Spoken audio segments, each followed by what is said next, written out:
បាទអើយថ្ងៃនេះមកលេងកន្លែងចាស់បាទកន្លែងដាក់អីវ៉ាន់ចាស់ចាស់បាទអើយអានេះ AK 47បាទអើយនេះប្រើថ្មទេបាទប្រើថ្មអើយគ្រឿបជឿបាទប្រភេទគ្រឿបវាជឿមូលចេះបាទអានេះដាក់សាកថ្មរបស់វាថ្មវាដាក់អើយពីលើបាទអើយមួយនេះតម្លៃពេញវា360បាទ360មានមួយឈុតបាទមានថ្មមានខាងសាអើយមានគ្រឿប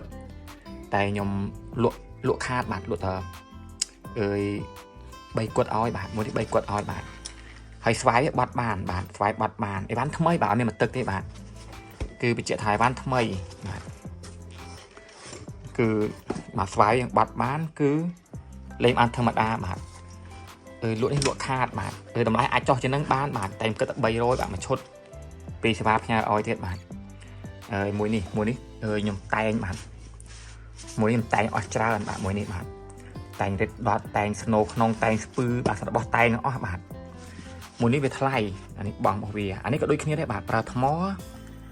គ្រឿបជឿដូចគ្នាបាទគ្រឿបមូលដូចគ្នាបាទគ្រឿបជឿ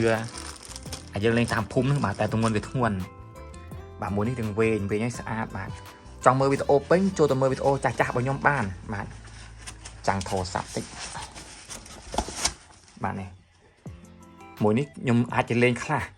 តែបាននៅថ្មី98 99% បាទគឺបាទនេះខ្ញុំតែងបាទតែងអស់ច្រើនបាទវាតម្លៃពេញ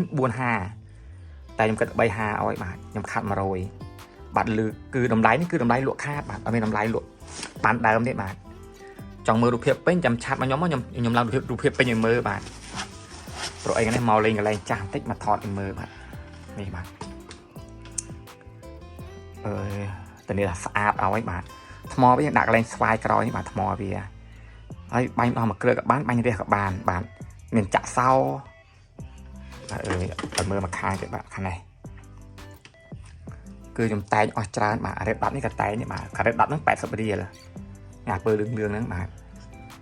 យើងចង់បើកវាចុចអានេះបាទនេះចុចរៀងនេះមកបាទនេះវាបើកឯបាទនេះបាទគឺមួយនេះតែងអស់ច្រើនបាទគឺលក់យកតែដើមទេបាទ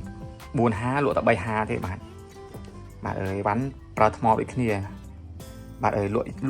លក់ខាតអត់មានលក់យកដើមទេបាទ